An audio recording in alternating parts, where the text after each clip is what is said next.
Bonjour. Bonjour ma vie et vous mes désespoirs.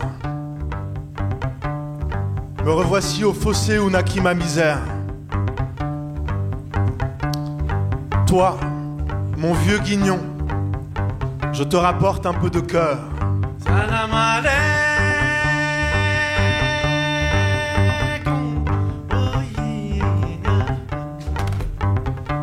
Bonjour. Bonjour à tous. Bonjour mes vieux copains. Je vous reviens avec ma gueule de paladin solitaire. Et je sais que ce soir monteront des chants infernaux. Voici le coin debout où dormait mon front fier au hurlement des vents, par les cris de décembre. Voici ma vie à moi, rassemblée en poussière. Salam alaikum.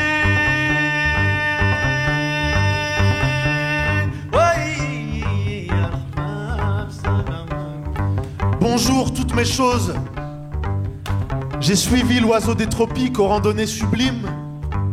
Et me voici, sanglant, avec des meurtrissures dans mon cœur en rictus. Bonjour mes horizons lourds, mes vieilles vaches de chimère.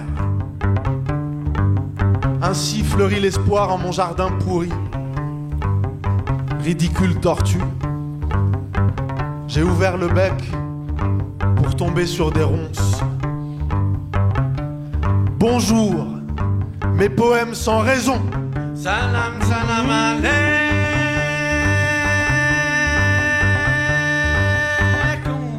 Oui, salam alaikum.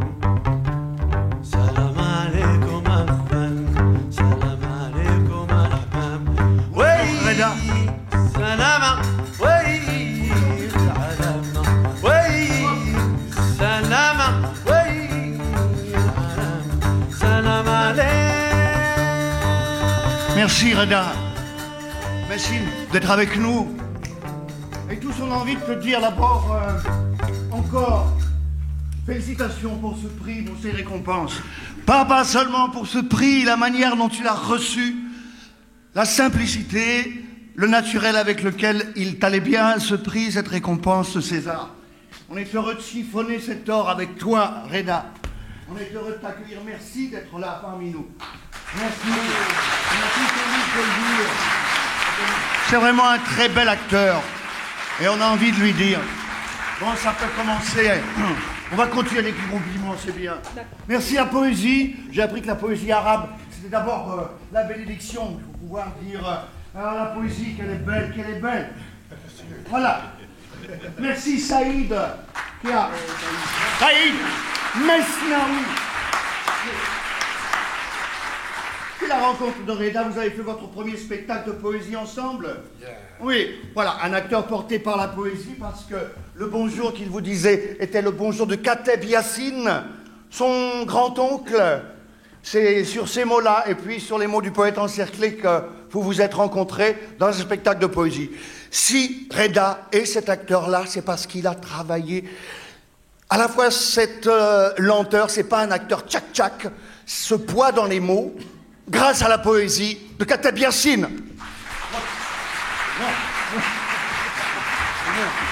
Merci Wissam. Il faut que je me retienne, il m'a dit attention, chauffe pas trop le public. Vas-y, tu voulais dire un peu. Non, Reda, raconte-nous cette histoire, cette rencontre avec... C'est vrai, le théâtre d'abord c'était la poésie. Ah oui, c'est vrai, avec Saïd, on s'est rencontrés il y a quelques années, plus de 10 ans maintenant, et puis j'avais une date à lui proposer, c'était à la MJC de Chili Mazarin, et c'était pas dans la salle de théâtre, mais au foyer bar. Et je cherchais désespérément un musicien, et puis j'ai un ami qui était voisin de Saïd, qui habitait au rez-de-chaussée, qui l'entendait jouer du gambri chez lui. Et alors il l'a tapé à la fenêtre et il lui a dit: j'ai un copain qui a une date au foyer bar de la MJC de Chili Mazarin, c'est pour de la poésie. Et puis on s'est retrouvés, on a bu une belle bouteille de vin ensemble, on a beaucoup parlé. Et c'est un voyage qui a commencé. Je suis très heureux que tu sois avec nous aussi ce soir, Saïd. Hein, après tout ce temps. Et d'être joint à Vic Mohana, qui sera à tes côtés. Vous êtes rencontrés sur un autre spectacle Oui, alors plus médiéval celui-là. C'était un spectacle qui s'appelait Les chiens nous dresseront, et Vic était le troubadour au milieu d'une grosse bande de types avec des armures qui se bagarraient sur la scène, et il nous a porté sur sa mandoline. Voilà. Bon, ça y est, on va mettre les choses en route. Bon, ça c'est posé, c'est bien. Il faut que tout de suite je me fasse surveiller par Wissam Arbache, sans lequel ce désir de faire un spectacle aujourd'hui sur le printemps de la poésie arabe ne serait pas venu. Voilà, parce que j'avais besoin de m'adresser à quelqu'un qui faisait des spectacles avec des textes arabes d'aujourd'hui, des textes qui viennent de Syrie, des textes qui viennent d'Irak, ou certains textes du printemps. Oui, je faisais un travail sur la poésie arabe, puisque mon sujet était de raconter comment le poème arabe était inscrit dans le peuple. Ça s'appelait le poème Terre de la langue arabe. Et quand les printemps arabes nous sont tombés dessus, j'ai entendu ce pari que j'avais fait, que les poètes, qui étaient le pouls finalement de leur culture, avaient écrit, et on a récupéré des poèmes du printemps arabe qu'on a traduits avec Hala Omran, qui est ma compagne de traduction, qui est une immense actrice syrienne que j'ai rencontrée à Damas alors que je retournais péniblement aux sources et à la recherche de ma langue que j'avais perdue.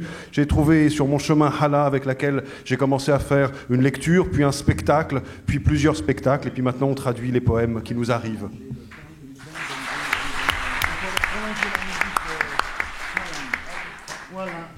Saluer Hala, saluer Sarah, et puis si je t'ai salué la poésie, la beauté de la poésie, et pour s'introduire dans ce monde quand même immense, dont on dit que sa réputation le précède, la poésie arabe, c'est la poésie, la mère de toutes les poésies, c'est la plus grande, la plus belle.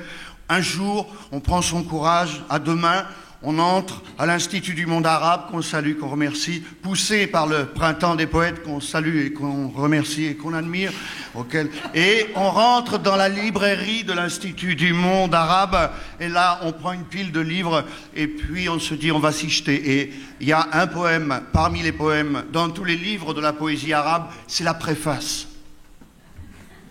Lisez les préfaces des livres sur la poésie arabe. Elles-mêmes, ce sont des poèmes, des dithyrambes. Ça, c'est un mot arabe, ça, le dithyrambe. Des poèmes dithyrambes, mais je sais pas. Ouais, les gréco-arabes. Exactement, c'est pas arabe. C'est un mot gréco-arabe, c'est les préfaces dithyrambiques. Ça dépend comment on prononce, Bon, et alors, le préfacier est toujours dans les superlatifs de la modestie. Je n'ai passé que 17 ans à écrire cette préface sur la poésie. Elle est bien incomplète, j'espère qu'elle vous servira. Si une puissance dont le pouvoir absolu se soit exercé avec une autorité souveraine et souvent tyrannique sur les Arabes de toute origine et de toute condition, savants ou naïfs, belliqueux ou paisibles, sceptiques ou exaltés, c'est bien la poésie. Reine majestueuse et confidente attendrie, inaccessible Éola dont le visage voilé ne se découvre qu'après une longue période de probation passionnée. Offrant ses ondoyantes visions, la forêt merveilleuse de ses formes, comme pour nous arracher à la tyrannie des apparences, ces réalités hors d'atteinte peuplent l'imagination des fils du désert. Pour lire la vérité, dire la vérité, change tes pas, prépare-toi à devenir un incendie. Questionne ton miroir ou consulte les astres. Dans ta bouche soudain, le miel laisse un goût âcre. La mort s'y lit sans phare, la mort et ses désastres, mais la résurrection ne hante aucun oracle. Le chemin, la maison même, et même dans la maison une jarre rouge qui est aussi aimée de l'eau. Avoir faim de la beauté du monde, tel est l'état qui permet la naissance du poème. Supplément d'âme insufflé par la voix humaine, son caractère incantatoire, un antique magique des commencements, Shahr. Shahr. Comme René Shahr. Shahr. Shahr. À ce propos, je voulais faire un petit compliment en arabe de chez moi, en arabe de l'Afrique du Nord à Reda parce que vous allez le voir dans un état parfois second. Il faut l'expliquer parce que depuis une semaine, depuis dimanche dernier, ça n'est plus Reda, c'est Reda Papa. Alors, on voudrait lui dire que bien sûr, on dédicace cette représentation, cette fête à Alicia et au petit. C'est un garçon.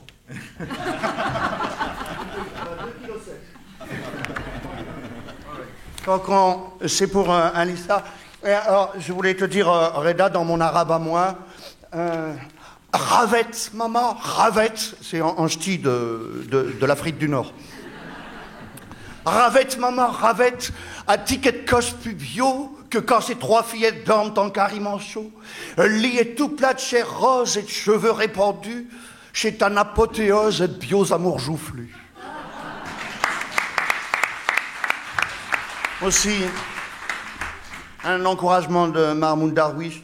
Tu délires, tu sors de toi vers un autre et dis « Je suis celui-ci et celui-là et je ne suis pas moi ». Et puis tu t'attardes à contempler les mots et si tu prends leur pouls, ils se redressent et soufflent à ton oreille.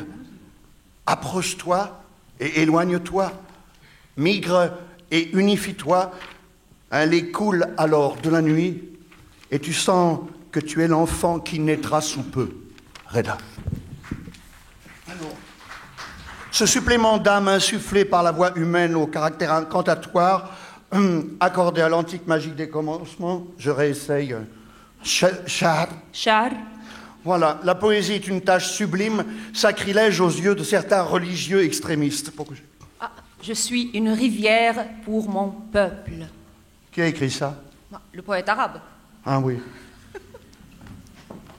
Il y a sur cette terre ce qui mérite de vivre. Les hésitations d'avril, l'odeur du pain à l'aube, les opinions d'une femme sur les hommes, les écrits d'Échille, les débuts d'un amour, de l'herbe sur des pierres, des mères se tenant debout sur la ligne d'une flûte, et la peur qu'éprouvent les conquérants du souvenir. Il y a sur cette terre ce qui mérite de vivre. La fin de septembre, une dame qui franchit la quarantaine avec tous ses fruits, l'heure de la promenade au soleil en prison, un nuage mimant une nuée de créatures, les ovations d'un peuple pour ceux qui montent à la mort souriant, et la peur qu'ont les tyrans des chansons. Se reconnaîtront qui voudront. Mahmoud Darwish sur cette terre. Cet enfant que je fus s'en vint à moi, une fois. Inconnu son visage. ذلك الطفل الذي كنت أتاني مرة. Il ne dit mot. وجها غريبا. Nous cheminâmes. لم يقل شيئا. Chacun. مشينا. Fixant l'autre. En silence. Nos pas. Rivière s'en allant. Inconnu. Ce monde, dès son commencement, n'a même pas éteint ma soif. لم يقل شيئا مشينا. ذلك الطفل الذي أتاني مرة. ذلك الطفل الذي كنت أتاني مرة وجها غريبا لم يقل شيئا مشينا. أدونيس. Oui.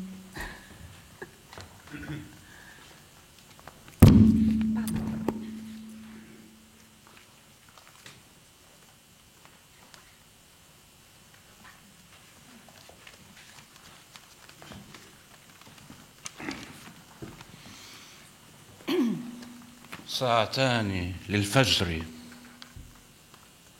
من آخر درج غامض في الصحراء ولا يفضي لشيء يظللون عيونهم بالأكف من على الدرجات الأخيرة من على سطح أخير يهمسون ما أطول الليل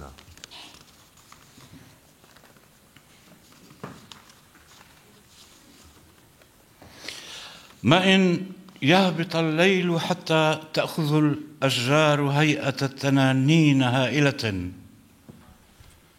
ما إن يهبط الليل صرخاتها البدائية حين تطير الزهرة كأنها السهم 20 درجة أعلى من الأفق يصير الليل أليفا حين تطير الزهرة كأنها السهم تكون أمامها تماما المدن التي لتوها أفاقت تكون أمامها القطارات التي تدحرجت كيما تقع من آخر المحطات على آخر الليل تكون أمامها الضواحي بالمراجل الكبيرة القصدير تكون تحتها المدن التي والمزارع والبيوت التي تكون أمامها الطيور في ريشها ندى البحر الطيور التي مسفة في العتمة كأسهم طائشة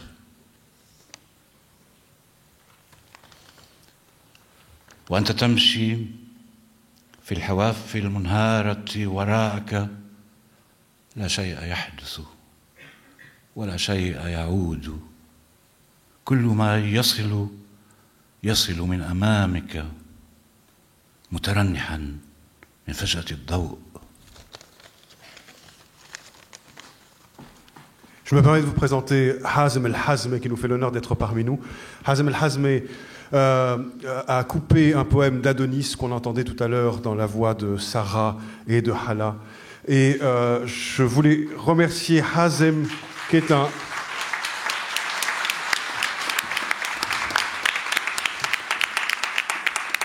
un immense poète syrien qui est réfugié ici à Paris depuis 6 mois seulement. Il a essayé de rester là-bas jusqu'au bout, jusqu'où il a pu tenir. Et puis à un moment, voilà, il faut absolument partir.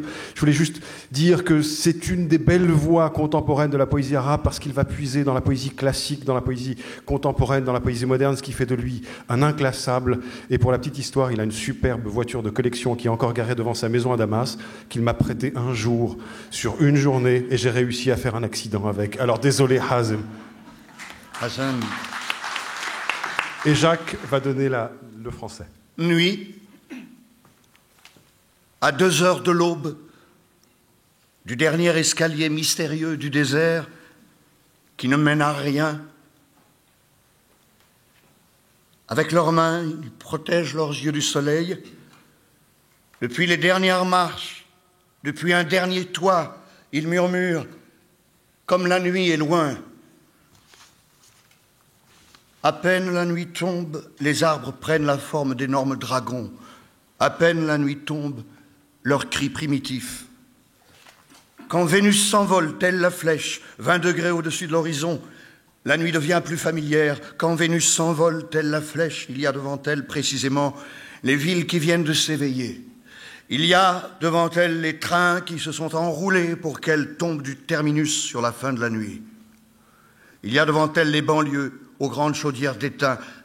Il y a en dessous d'elles les villes qui, et les fermes et les maisons qui. Il y a devant elles les oiseaux, dans leurs plumes, la rosée de la mer, les oiseaux qui s'enfoncent dans l'obscurité comme des flèches perdues. Alors tu marches, alors que tu marches sur les bords écroulés derrière toi, rien ne se passe, ni rien ne revient.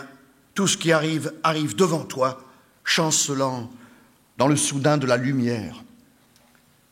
Salam alaikum, salam alaikum, salam alaikum, salam alaikum, salam alaikum, salam alaikum.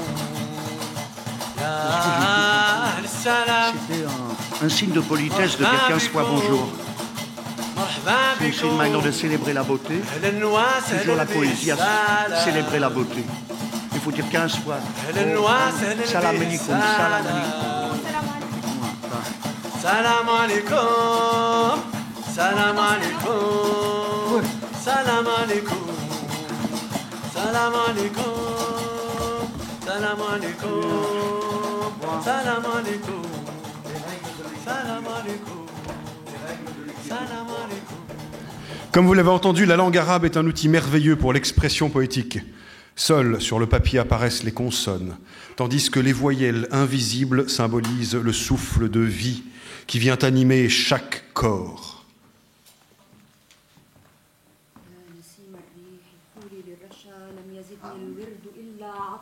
Le rythme des mots varie à l'infini. Les lettres n'ont-elles pas, en elles-mêmes, si l'on croit les traditions de l'Orient, une valeur symbolique affirmée? Et leur disposition n'induit-elle pas une sorte d'alchimie? Tu m'avais dit 5 poèmes suffisent pour bâtir une maison.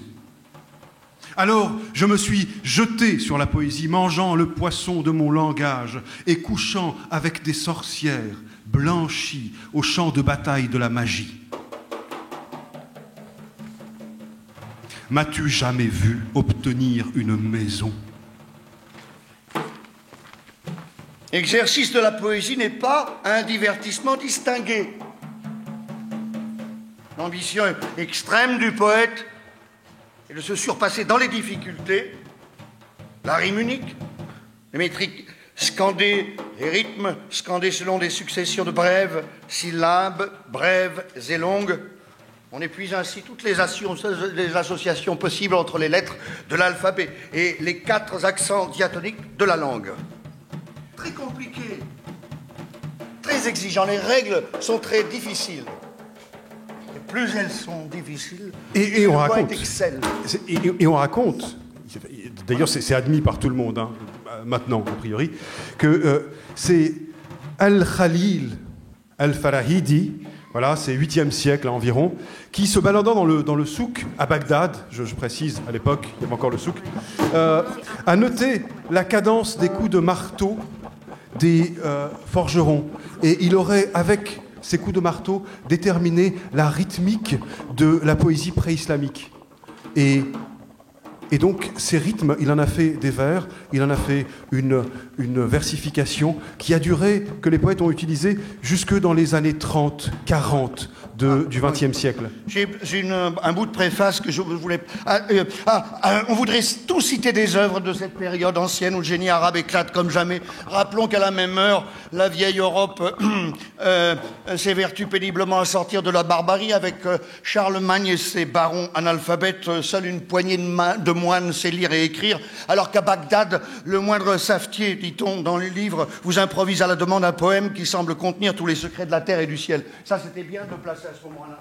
L'histoire de opposer l'Europe et le savoir, le côté très savant de la poésie. C'est le moment parfait pour le dire. On parle du côté très...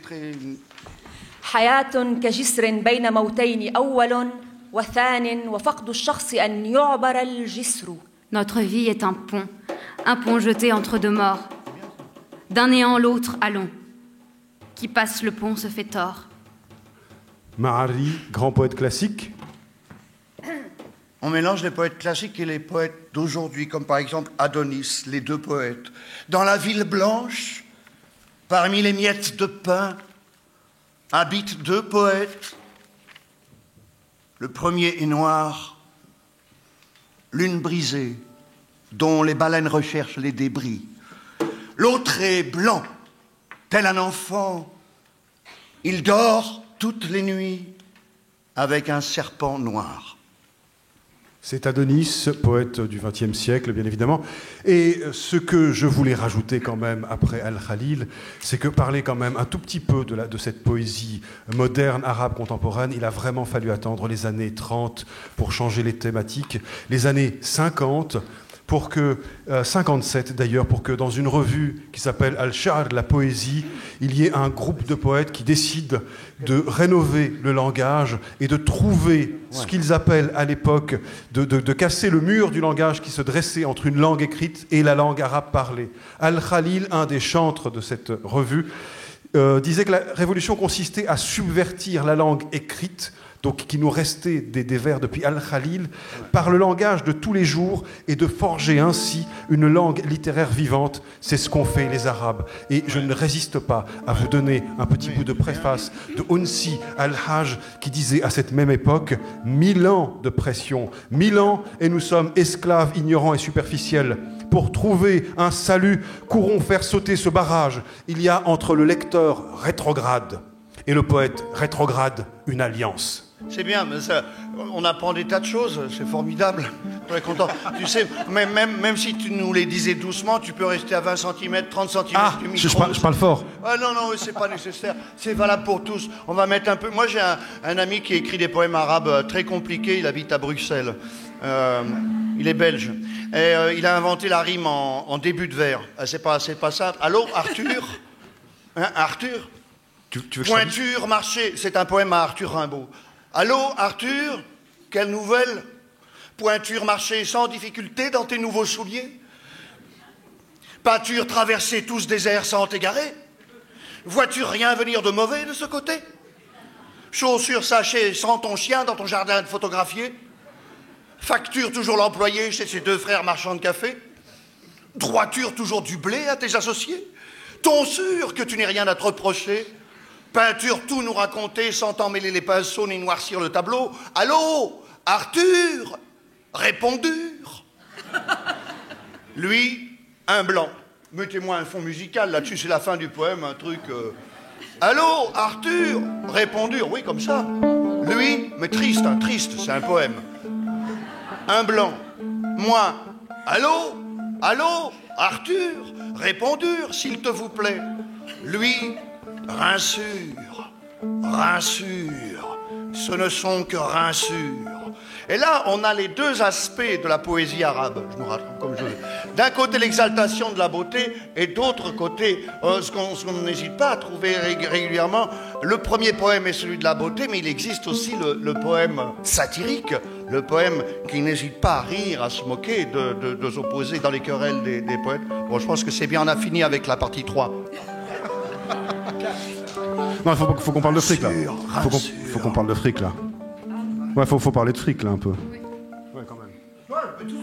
Bah oui. Et voilà, il voulait signaler, non mais c'est utile pour le printemps des poètes, il y a des leçons à prendre aussi de la poésie arabe parce que ça rapportait beaucoup d'argent. Les poètes, ils étaient couverts d'or. Oui, non, à une époque, c'est insensé. À une époque, les poètes étaient vraiment couverts d'or. On raconte, et c'est une histoire vraie, je tiens à le préciser, qu'un poète étant venu trouver un sultan, le sultan, donc ça c'est en Andalousie, 11e siècle, je précise, il vient trouver le sultan, il dit une éloge tellement belle que le sultan dit « Ce poète ne sortira pas de mon palais sans marcher sur l'or. » Ces vizirs étaient un peu emmerdés parce qu'ils se sont dit bon, on va pas sortir toutes les caisses de l'État pour couvrir son chemin d'or. Un vizir très malin a dit on va mettre des pièces d'or dans ses chaussures, comme ça il sortira en marchant sur l'or.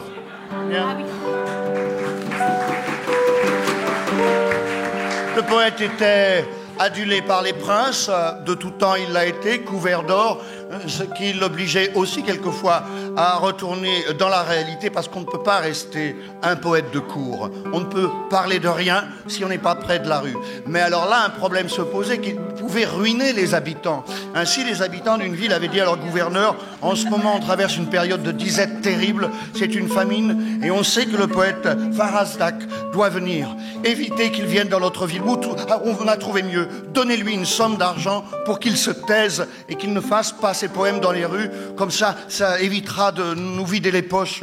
On n'en peut plus. On n'a rien à lui donner. On ne peut pas l'accepter. On ne peut pas accepter qu'il parle et rester les mains vides devant lui.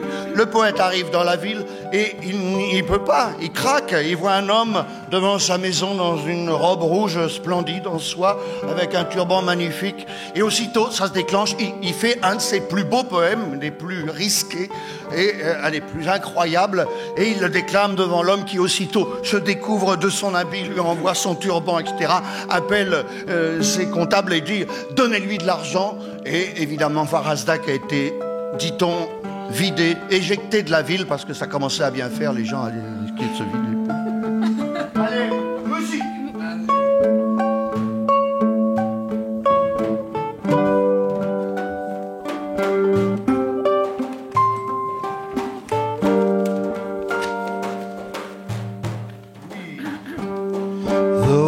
And the rain just leave me cold and wet. Nothing is real but feelings of regret. Holding my hands up to the frozen sky.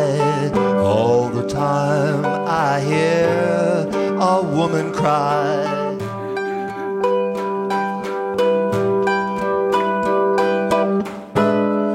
Life, you know, is what you make it. It don't make a sound if you don't shake it. Life, you know, is in your hands. See the world in a grain of sand.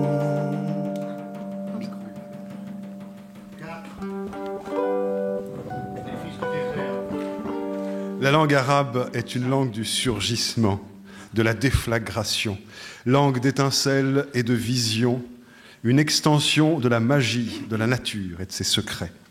Dans chaque grand poème arabe habite un second poème qui n'est autre que celui de la langue.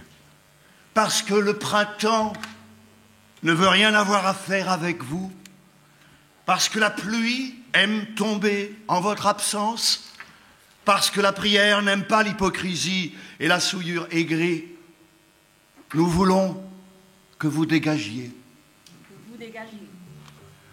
Que vous dégagiez aux marges de l'oubli, parce que c'est la foule qui a affirmé que vous êtes l'épidémie de son époque, la racine de sa famille, la substance de sa mort.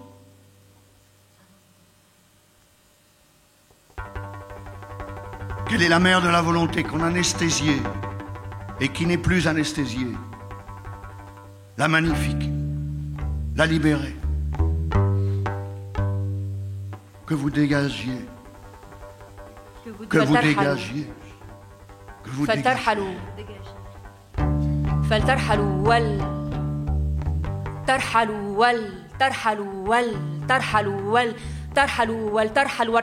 Oh, révolution du jasmin libre, ne t'arrête pas.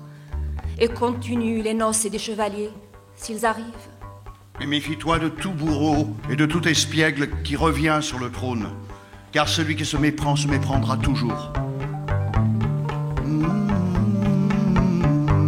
Que vous dégagiez, que vous dégagiez.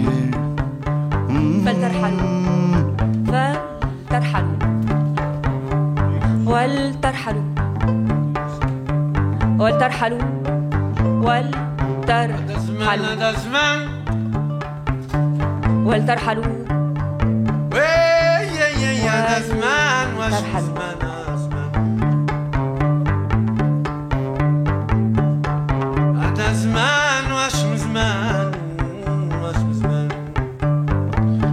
Du loup de la steppe, je devins le compère. La crainte, au début, nous séparait. Nous rapprochant l'un de l'autre, nous sommes devenus familiers. J'aurais pu le tuer si j'étais traître. Le poète arabe entend les voix les plus secrètes du monde inanimé, interprète le langage mystérieux des bêtes, manifeste les sentiments profonds du peuple dont il est l'interprète conscient et superbe. Il n'est pas seulement un écho sonore, mais le messager d'une force qui le dépasse.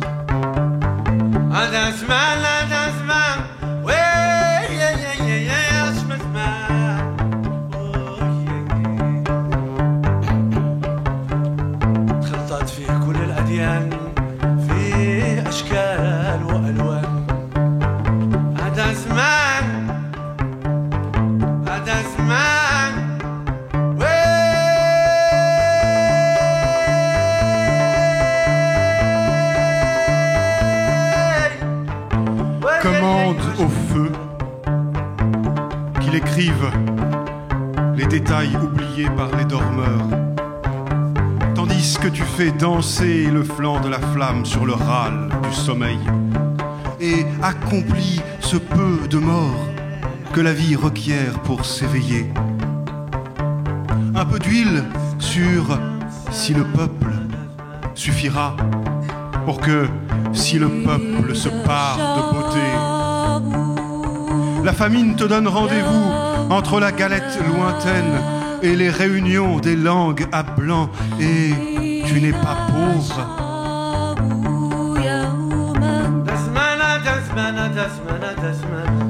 Mais les gardiens de tes vignes ont donné la grappe aux bourreaux, et nous avons fêté notre poète quand il voulait vivre.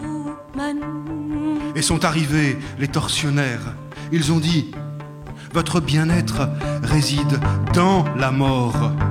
À nous, la terre, ils ont dit, et ses biens, et ses habitants, et ses côtes fabuleuses. À vous,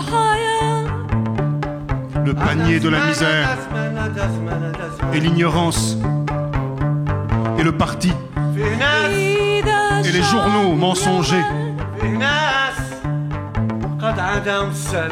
Commande au feu qu'il écrive, vu qu'a menti l'élite achetée, qui exhibe son élégance pendant le jour, tandis que la nuit, elle s'endort dans des couches de momies.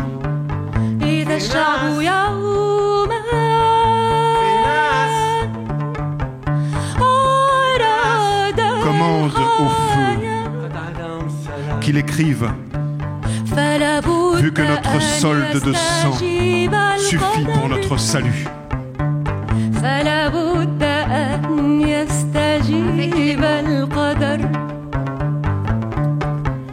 Le poème peint l'espace, labyrinthe, désert. Ce sont des choses monotones, d'une monotonie extraordinaire, superbe, selon l'expression d'Albert Camus.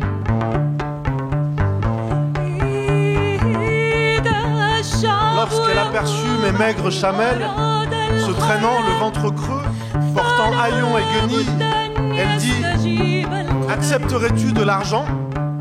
La misère est le pire des états.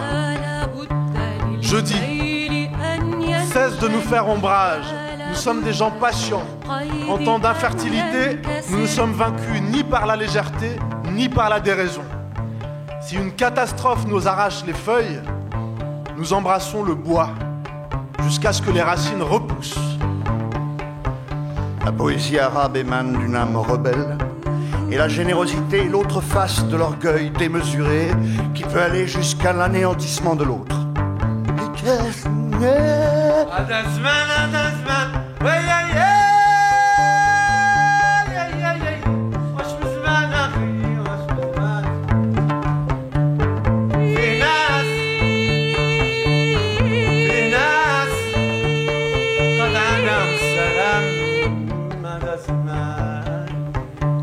إذا الشعب يوما أراد الحياة.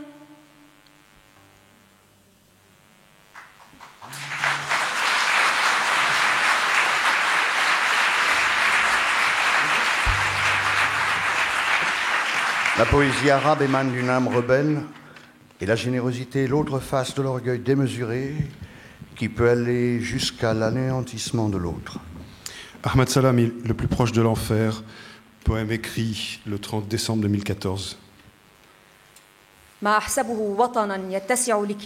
que j'estime une patrie assez vaste pour nous deux, tu l'estimes un pont qui te conduit au paradis. Je traverse le même pont avec toi tous les jours, mais tu es sans cesse dans le besoin d'inventer un incroyant pour le tuer, tandis que j'ai besoin d'un humain, non pas pour le tuer, mais pour qu'il m'aide à ramasser les victimes de sur le pont. Quand les morceaux de corps déchirés par la ceinture d'explosifs, je veux dire tes morceaux à toi, seul indique avec un silence dispersé qui parmi nous est le plus proche de l'enfer. Je ne crains pas tes menaces. Je le jure. Libre à toi de t'irriter. Peut-on contre le soleil s'emporter?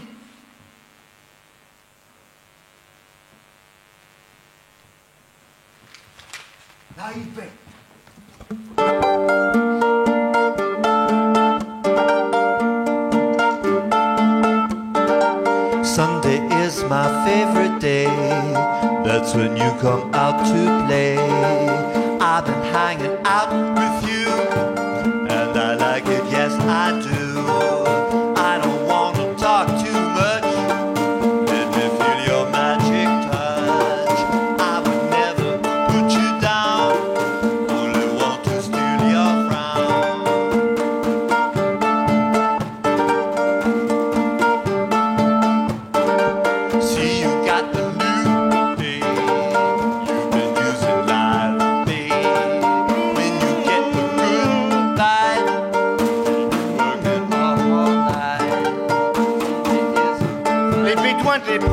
personnage, contrairement à l'idée répandue, n'aimait pas faire couler le sang.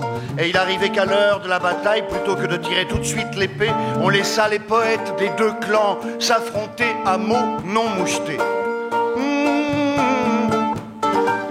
Perdure dans ta haine et ton hostilité et mène ta vie. Ton aversion ne touche personne. Tu es dépourvu de tout ce que je peux espérer. Et ton éloignement n'est pas une catastrophe. Ne vois-tu pas que ma poésie voyage vers d'autres horizons, quand la tienne, prise dans ton étau, est enfermée? Je sais que demain, après que tu m'auras battu, tu mettras des couronnes de roses sur ma tombe. Que penses-tu maintenant, avant que tu ne te mêles à la mort et que tu ne te mêles au regret? Que penses-tu de m'épargner et de t'épargner la pourriture de l'épilogue et de m'envoyer un peu de ce qui se fane dans ton vase de l'âge de la rose au festin de mes noces? L'insulte se devait d'être terrible. Elle se devait surtout d'être belle, bien sonnante, inventive. Si les deux langues venimeuses s'avéraient de force égale, les armes, bien sûr, devaient trancher. Dans tous les cas, on constate que le geste fondateur de l'excellence est celui du don. Le prince, le poète, n'est tel que parce qu'il offre, parce qu'il est avant tout le serviteur de l'autre. On a volontiers de l'arabe du désert l'image d'un pillard, d'un homme de proie avide de s'emparer des biens de ce monde. Cette image serait incomplète si on ajoutait que la morale du désert n'autorise le rapt que s'il précède et annonce le don. Les traditions du désert dans la culture arabe aujourd'hui encore se considèrent comme l'héritière légitime, ont toujours placé au premier rang des vertus l'hospitalité, la générosité. Voilà. Non, mais je peux continuer avec une petite histoire, s'il faut, comment discuter le don, le vol. C'est l'histoire de Nasradin. Il est un petit peu la main qui le démange, comme ça, il se trouve dans le potager de son voisin en train de piquer des légumes, quoi. Et une fois de plus, son voisin le surprend. Il dit, Nasradin, tu te fous de moi ou quoi? Qu'est-ce que tu es encore en train de me piquer des légumes, là? Enfin, qu'est-ce que tu fais dans mon jardin à me voler Et Nasradin me dit, mais tu n'as pas vu le vent qu'il fait là? J'ai été porté jusqu'à ton jardin, mais j'y peux rien, moi. Ben, Nasradin, tu te moques de moi? Tu es là, tu es penché en train d'arracher un poireau à deux mains encore. Mais j'essaie de me tenir avec le vent qui fait. Réfléchis 2 secondes. Et tu peux m'expliquer comment les légumes, ils ont fait pour rentrer dans ta musette? Mais c'est justement à ça que j'étais en train de réfléchir. Laisse-moi le temps de trouver.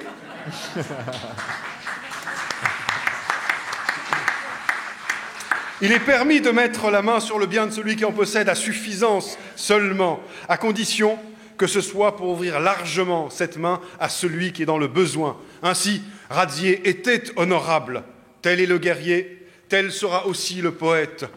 Je suis une rivière pour mon peuple, Ana nahrun li sha'bi. Oh, oui. Non, si, oui. Non, parce que comme les histoires de Nasradin avaient l'air de bien plaire, non, bon, on peut s'en donner 2, 3. Bon, on peut se faire plaisir. Parce que Nasradin, on ne sait pas si c'est un idiot, mais on teste constamment son intelligence, quoi. Donc on lui demande, dis-moi, Nasradin, toi qui connais tellement de choses, tu peux me dire qui est le plus utile de la Lune ou du Soleil? Alors Nasradin y réfléchit beaucoup, il dit, la Lune, bien sûr, parce qu'elle éclaire la nuit. Le Soleil, il luit en plein jour, lui. À quoi ça sert? Alors, c'est l'histoire de Nasradin. Il se promène dans la rue et il est entouré d'un côté par l'imam et de l'autre côté par le juge. 2 notables de la ville et qui sont autour de lui, qui regardent Nasradin, qui dit l'imam, il dit comme ça, dis-moi Nasradin, tu te moques de nous, quoi. Alors, des moments, on se demande si t'es vraiment pas un filou, t'es toujours en train d'essayer de nous tromper, de voler ce que tu peux, etc. Et par moments, on se demande si t'es pas complètement idiot, tu vois. T'es pas vraiment que... Alors, on n'arrive pas, dis-nous, qu'est-ce que tu es, toi? Vraiment un voyou ou un idiot? Et l'autre demande pareil. Et à ce moment-là, Nasradin, il regarde les deux, le juge et l'imam, et il dit, je ne saurais pas trop vous répondre, mais en tout cas, ce que je peux vous dire en ce moment, idiot ou filou, je suis juste entre les deux. Ça, c'est bien, non? Il n'y a pas de problème avec la religion. C'est pas. C'est l'école. Mais non, mais je vais pas aller plus loin. C'est juste des discussions sur. Là, tout de suite. On a parlé des poèmes pré-islamiques. Il faut parler des poèmes islamiques. Non, mais c'est bien comme. Non, mais pendant qu'ils discutent, je vous donne deux, trois petits repères. Donc, avant l'islam, les poètes. Avant Islam, Avant Jacques Islam, il va slammer, et Islam peut-être. Avant l'islam, les poètes arabes étaient des inspirés. On craignait leurs invectives, on les croyait capables de jeter un sort sur ceux qu'ils attaquaient dans leurs poèmes. Voilà. Et l'islam est venu mettre un terme, il paraît, c'est une préface, une très belle préface, est venu mettre un terme au climat d'insouciance et de désordre. Il a fait l'unité morale et politique de cette vaste région. Et c'est vrai que parler de la poésie arabe sans parler d'un livre un peu important, ce serait passer à côté de quelque chose, vous me pardonnerez, hein. Chronologiquement, le Coran n'est pas la première œuvre de la littérature arabe. La poésie lui est antérieure, on le sait. C'est pas une histoire de Nasraddin. Mais la poésie se poursuit quand même après le Coran, même si elle est touchée par ces thèmes. Le Coran, quand même, et par son importance propre, oui, je tiens, par son importance propre, comme par les conséquences qu'il entraîne, la première œuvre des lettres arabes, leur monument, leur miroir par excellence. Il faut juste savoir que, même si la langue arabe existait, on date d'à peu près une dizaine d'années après le Coran, les définitives règles de grammaire. Ça peut être bien aussi. Bon, mais il ne faut pas mélanger la poésie arabe et puis les conteurs arabes, c'est peut-être deux domaines différents. J'ai un conte qui est signé par Adonis. Un dieu est mort, tombé de là-haut, du crâne du ciel, dans la terreur et la désolation, dans le désespoir des espaces déserts. Peut-être un dieu nouveau surgira-t-il de mes profondeurs. Peut-être.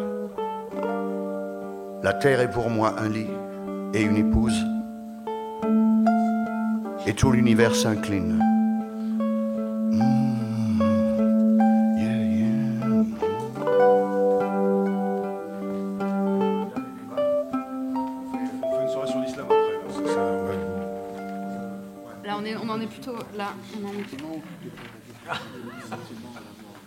Bon, on vient de discuter entre nous, en fait, la question des poètes islamiques, on va la reporter à plus tard. La question de la religion et des... Le sujet est vaste. Mais le sujet est vaste, quoi. Il n'empêche pas la poésie, d'ailleurs.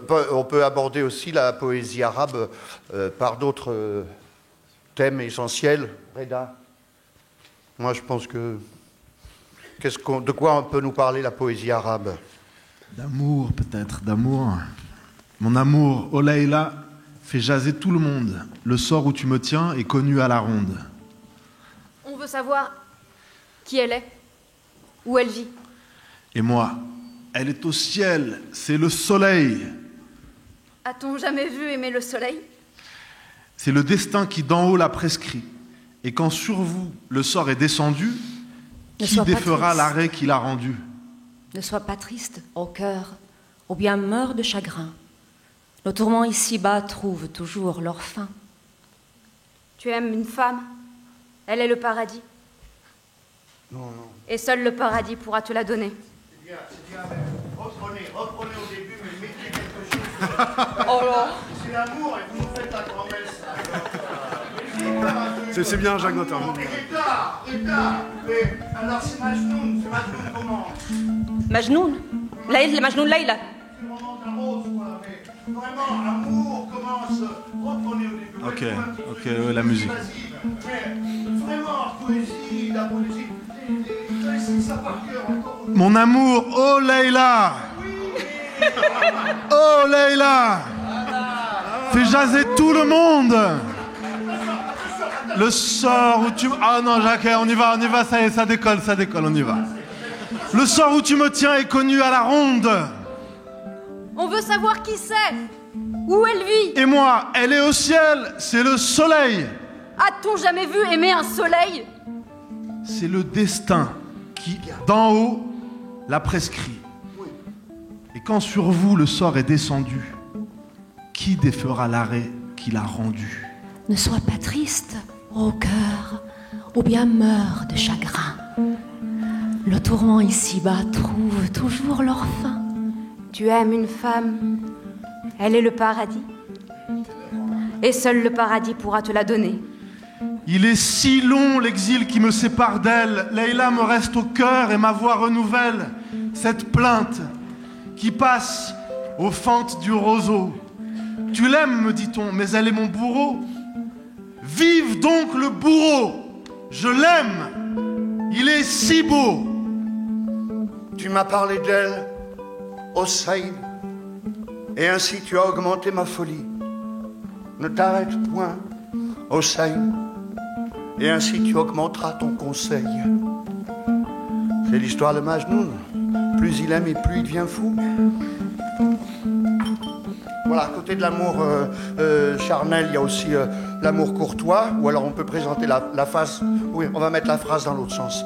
À côté de l'amour courtois, il y a aussi l'amour charnel. La poésie arabe est magnifique pour, vous savez, l'érotisme, la sensualité de son écriture, de ses formes. Il y a beaucoup d'obligations, beaucoup de règles dans l'écriture, mais alors du coup, quand ça lâche du côté de la sensualité, c'est magnifique. Nous lui avons fait la part belle dans ce montage, pour le plaisir d'abord, qui est encore la plus haute raison que nous sachions en ce monde où tout, même la beauté, est promis à mort. Par opportunité aussi, hein, quand même, hein, parce que partout on voit s'afficher les marques de la pudibonderie et de l'intolérance, alors... Qui chevauche la mer. De la beauté, je ne vois que ce qui me tente. Au bord de la mer, un homme noir m'a rencontré. Il mange le fruit en me regardant. Ses lèvres puissantes se mouillent en me regardant.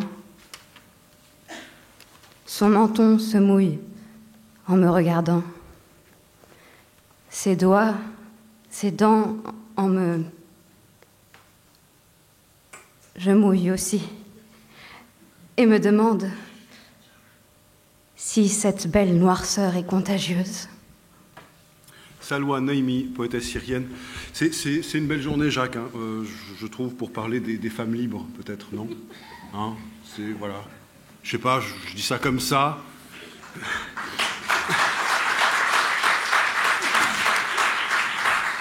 Alors, je me dis qu'on peut raconter l'histoire d'une femme libre. C'est dans l'Andalousie, c'est aux alentours du IXe siècle. Elle s'appelait Wallada.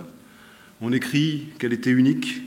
Elle avait une présence, une beauté extraordinaire. Elle écrivait et disait de la poésie. Oui, à l'époque, les poètes étaient considérés.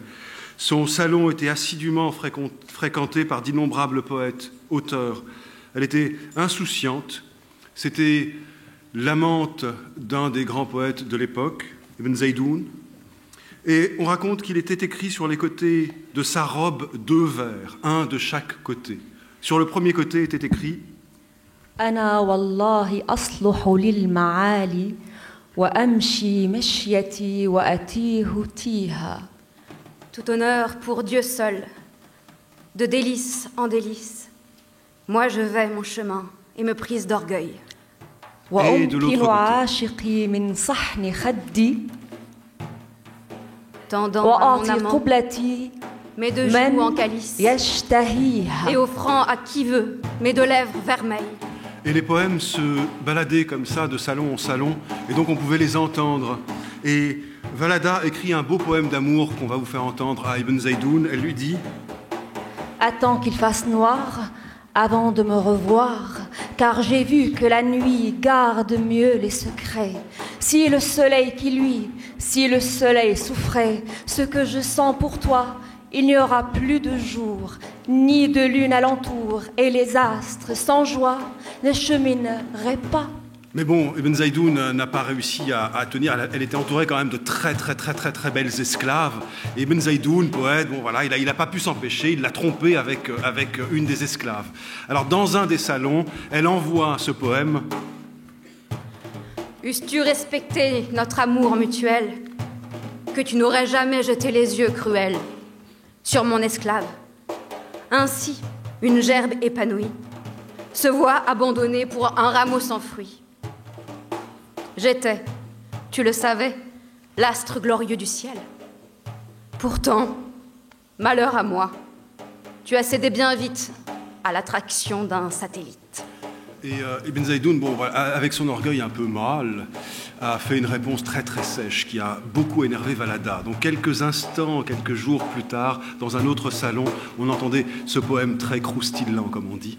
Ibn Zaïdoun, sous des airs de grande dignité, s'amourache des gens que les sarwals abritent. S'il voyait se dresser un palmier plein de bites, il se ferait oiseau afin d'y butiner. Ça nous rappelle qu'il y a eu des femmes libres dans cette culture.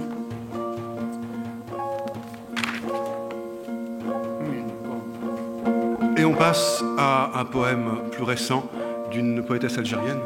Oui, juste une petite chanson. Sur laquelle moi je fais aussi ma contribution à la journée de la femme. Là, c'est pas écrit là. Ah non.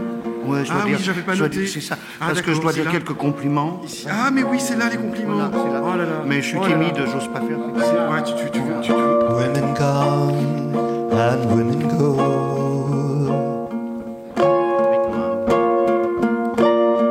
They leave their footprints in the snow.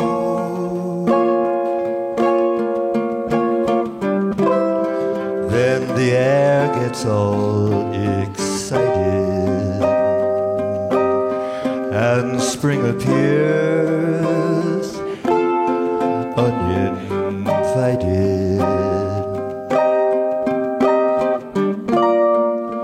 Women come and women go.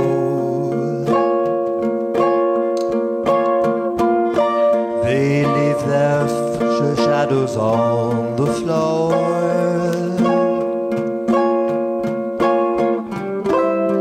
Along the walls around the fire, a stance as old as desire. À toutes celles qui ont rendu ce printemps possible. Au bureau du Printemps des Poètes, qui est composé que de femmes. Et donc, merci à Emmanuel, à Maryse, à Marie, à Julie. Elles travaillent comme deux hommes, chacune.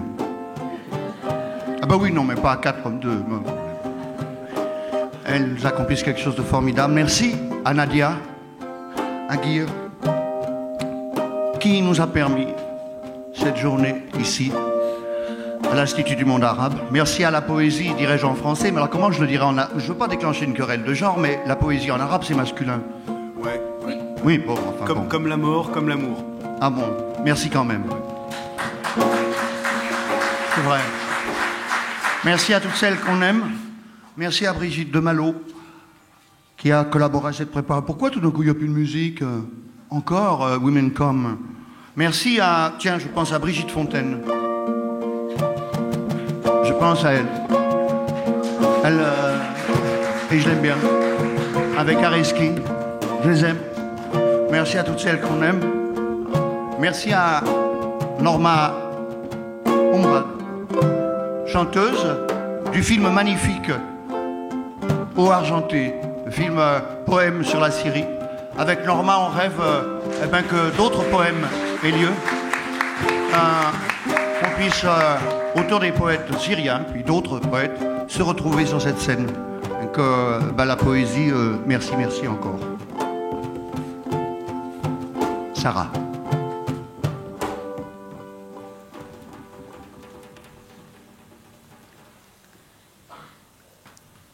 Il a mis la clé dans la serrure. Il a frappé avec violence. Il a poussé la porte avec violence. Il est entré. Il a marché. Il a soulevé le voile. Il m'a relevé la tête. Il m'a ricané au nez. Il m'a déshabillée. Il s'est déshabillé. Il ne m'a rien dit. Il a cassé le miroir. Il a tout fait. Il a très vite fait.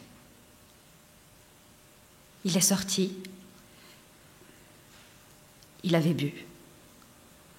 Et moi, j'ai pris les draps entre mes dents et je me suis évanouie.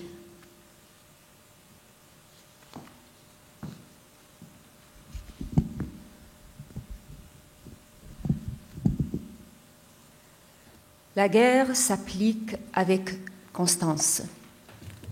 Comme la guerre est vive, brillante et laborieuse. Dès le petit matin, elle éveille les sirènes, dépêche les ambulances en tout lieu, trimballe les cadavres dans l'air, Glisse les brancards sous les blessés. Incite la pluie à couler des yeux des maternelles. creuse la terre.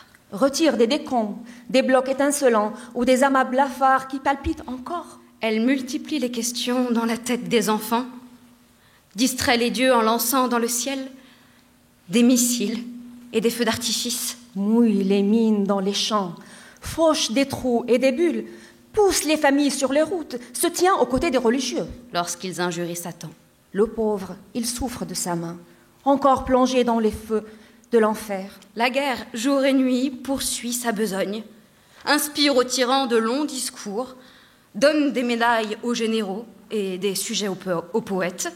Elle renforce la production de prothèses, offre des festins aux mouches, ajoute des pages aux livres d'histoire, renvoie dos à dos victimes et assassins, Apprend aux amoureux à écrire des lettres, accoutume les filles à l'attente, remplit les journaux de nouvelles et d'images, bat le tambour pour son anniversaire, construit les maisons neuves aux orphelins, diligente les pompes funèbres, tape sur l'épaule des fossoyeurs. accroche un sourire à la farce du chef. La guerre s'applique avec constance et pourtant personne n'en fait l'éloge.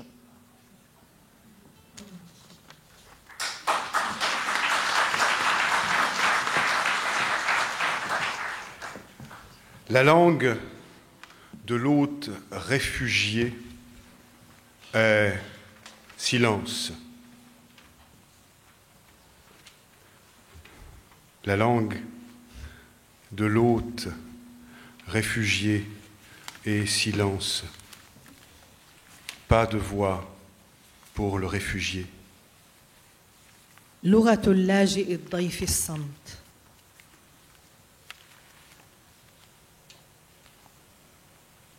لا صوت للاجئ.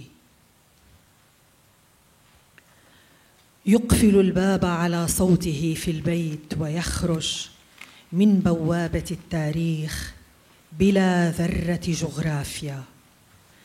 المفردات تتساقط من صرر الثياب، من التعب، من ثقوب الجيوب، تقفز من أفواه الصغار النيام، تتمرجح على التراب، تتشبث بالتراب. المفردات تهاجر الأسماء ويبقى على الأرض الكلام. لا لا لا تعادل خيمة قبلة يا سيدي. ملح الدمع أبيض. لا هوية في الخيام، لا هوية للخيام. سراب قماش الضيافة الأبيض، المنيع على الضحك، المنيع على اللمس، المنيع على البكاء. بياض الكفن. كيف يخرج الطفل إلى الخارج؟ كيف يدخل الطفل إلى الداخل؟ كيف يخرج الطفل إلى الخارج؟ كيف يدخل الطفل إلى الداخل؟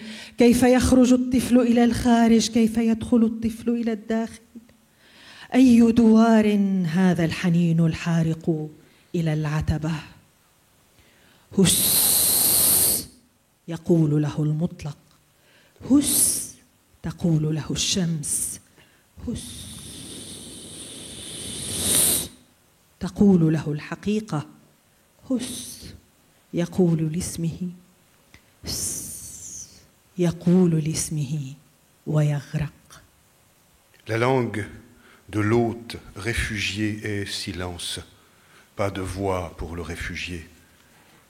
Il ferme la porte de la maison sur sa voix et sort par la porte de l'histoire, sans une poussière de géographie.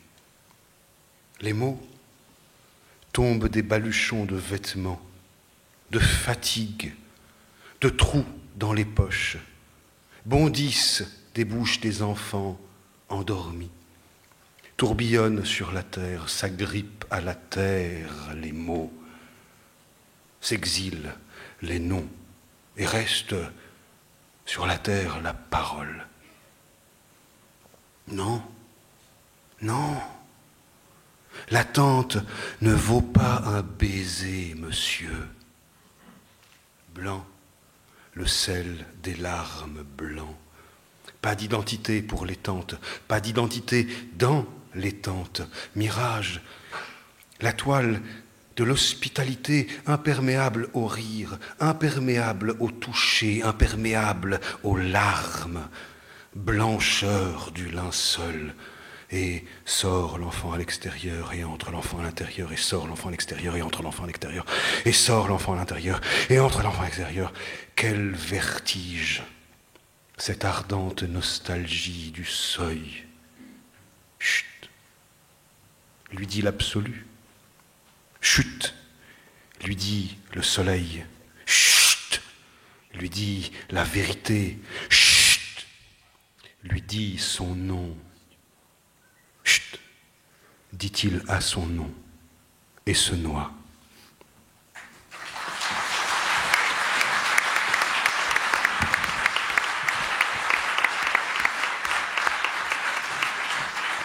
Hala Mohammad, poétesse syrienne, qui est à Paris depuis quelques années.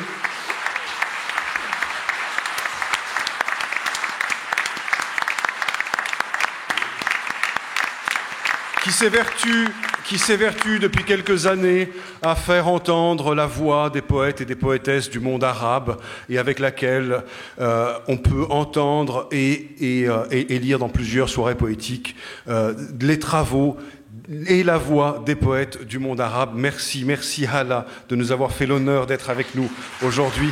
Merci de ta présence.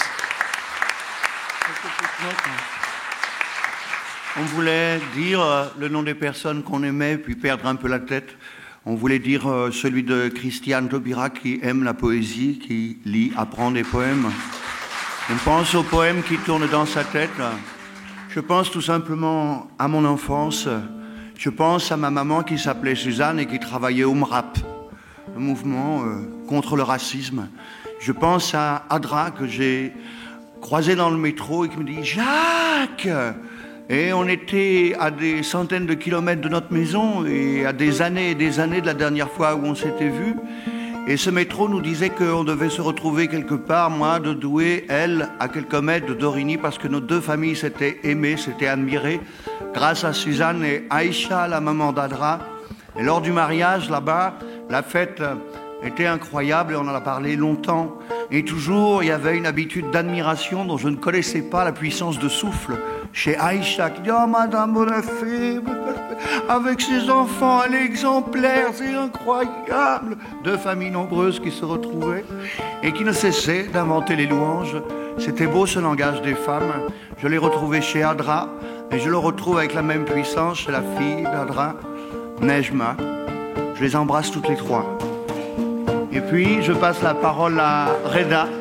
Reda, lui, nous dit un poème de Kateb Yassine, Loin de Nejma.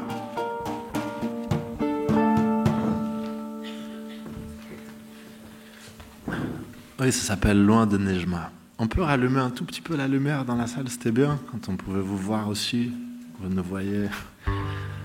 C'est un poème que j'ai commencé à dire il y a longtemps avec mon papa. Et c'est un peu un des textes, un des tout premiers textes que j'ai dit pour commencer à raconter des histoires aux gens. Et ça dit « Loin de Nejma ». Loin de Nejma, déchu par notre faute. Loin de Nejma. Je me dis, elle est morte, elle voyage. D'ailleurs, c'est faux. Nejma se tient tranquille. Elle est morte, la mémorable. Ses sœurs ne veulent pas qu'elle rajeunisse. Hélas, elles sont nombreuses, et toutes, elles mourront. Nejma, si je t'ai bu, tu fermentais. C'est une excuse. Maintenant, je suis esclave. Je ne sais que ramper vers ta cuisine de caserne encerclée. Qui fausse le rayon? Qui nous exile du centre? À la belle étoile, rapprochons-nous, même si le vent nous disperse. C'est par nous que se communique le feu. Notre chaleur est détournée, nous peuplons les temples, nous restons déserts. Nous sommes brûlés et nous avons froid. Nejma, reviens de ta mauvaise faim. Il n'y a plus de sépulture, accepte la chaleur dans la mort. C'est cela la métempsychose, je te la propose, moi, ton compagnon de lit.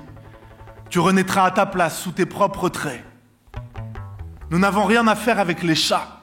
Les chats voyagent pour le plaisir et sans naufrage, ils n'entretiennent aucun feu. C'est pour ça qu'ils sont tranquilles. As-tu remarqué que l'homme seul et le scorpion se suicident? Et tous les animaux sont des touristes. Par la terre, nous seuls vivons. S'ils vivaient, ils trimeraient. Ils se suicideraient. Quelquefois, ils auraient le courage de monter en avion par amour de la vie, car ils s'emmerdent éternellement. Et la métempsychose est humaine. Elle est dans le cercle.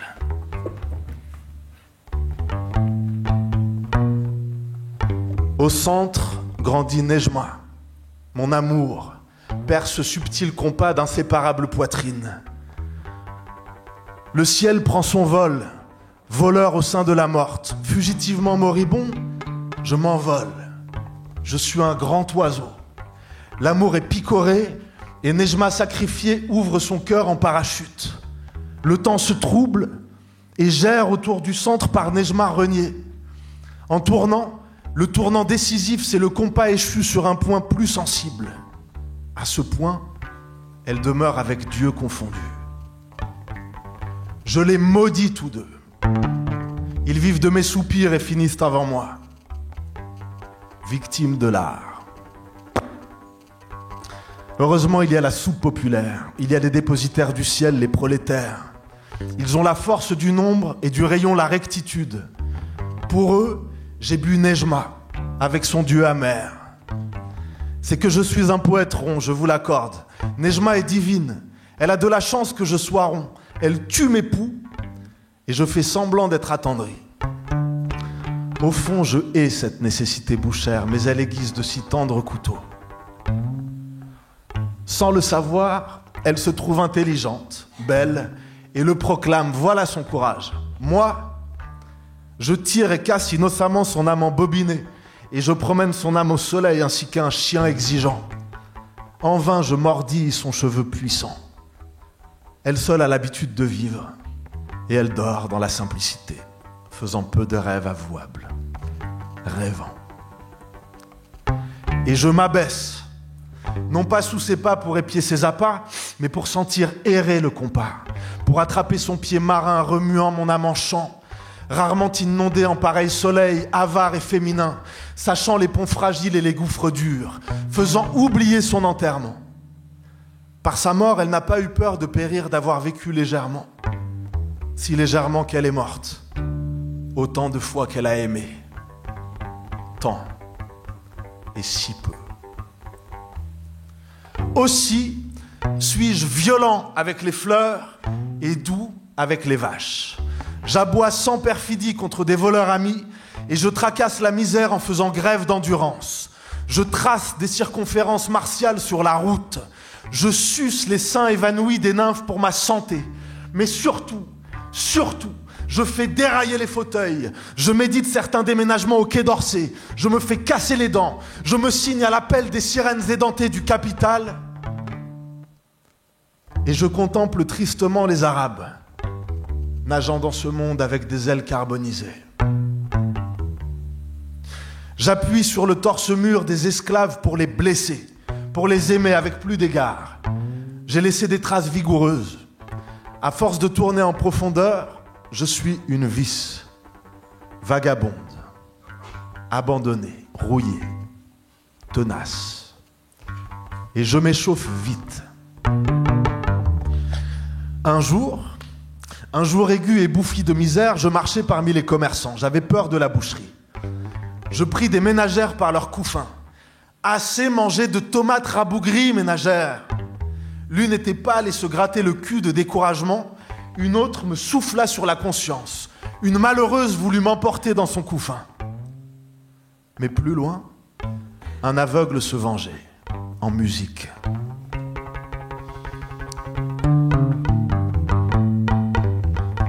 J'allais au cinéma. Viviane Romance se faisait baiser la main, personne ne savait qu'elle perdait sa culotte. Impossible de cracher dans un fauteuil. Ainsi, perdant à flot mon sang, j'apprends à nager. D'autres gamins plus héroïques apprennent la mécanique. Et je maudis l'armada paresseuse et pressée, les hommes résignés, l'obstination et la naïveté des banquiers. Je maudis ma futile passion de souffrir, rêve sans aéroport, ouvrier sans armes, poète muet, peintres abstraits, ministres désabusés, duellistes blessés aux genoux, putain jovial et souteneur respectueux de la loi, je vous maudis. Et la fin anachronique, et le froid malvenu, et la morgue du nouveau monde, et le cadavre de Nejma. Pour nous, amants terre à terre, il faut crier, hurler plus fort que les loups. Ceux qui veulent disparaître peuvent baisser le ton. Pour nous, il nous reste à gueuler, avec patience. C'est pour cela que je m'échauffe loin de Nejma, morte sans courage. Je ne peux aimer une muette. J'aime à chahuter le silence comme un jeune homme que je suis. Adieu donc, volontaire de la mort. Si l'art te refroidit, c'est que tu es éternel. C'est bien ce que je craignais. Tu sais bien que je hais le froid, les fonctionnaires, les prêtres. Ils m'ont torturé, tu sais bien, quand j'étais amoureux. Aujourd'hui, je suis armé de secrètes poésies. J'ai de l'avenir, comme tout laboureur assommé par la grêle. J'ai la douceur effrayante des pauvres au fond du crâne. Et le cœur fume encore. L'hiver est pour demain. Adieu, Nejma. Et les caprices du baromètre, tes aiguilles sauteront, ma chère. Il n'est pas donné aux grenouilles de tourner. Le cercle par nous grandit, se meurt.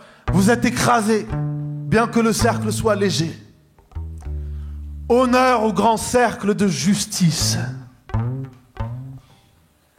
Et si Nejma pleure de me voir encerclé et me fait des signes, c'est qu'elle est morte, bien morte, dommage. Elle était douce, bien que superstitieuse. Enfin, je suis seul, isolé. J'avance autour de moi avec patience, avec méfiance, avec constance, fort de la circonspection du cercle, l'adorable diversité centrale, l'aimable rotation, l'immense procession par tornade. Or, vivant de rancune de mes poings sur ma bouche, je fus en butte à la douceur. Des filles me soufflèrent du feu dans ma joue et je dus apprivoiser ma force. J'agis en poète rusé, je fis le barbare amadoué et la misère se crut maîtresse de ma peau. Europe me couvrit de plumes dans l'espoir de me rendre tendre et bon pour la broche moderne. Elle m'acheta un faux tam-tam et prit pour me conduire au brasier de Nejma le visage. Mais j'étais un vieux sauvage, un vrai, et un autre jour, par moi repêché, je bus le vin des ascètes. La justice et le soleil étaient présents. Je démasquai Europe et pleurai Nejma. J'énonçai. Les hommes, les prolétaires, les ménagères, la mort, le crâne, la vie, le sang, les esclaves, la liberté, l'amour, le feu, désert, métempsychose, désespoir, responsabilité, terre, les amis, l'avion, la lune, le compas, le ciel, l'art, la faim, la colère, la chance, les poux, les armes, le courage, la grève, l'âme, les femmes, les mouches, le fumier, prison, amitié, enfant, Dieu, les tomates, l'automobile, Viviane Romance, la mécanique, la justice, tam-tam, plume, couffin, fin.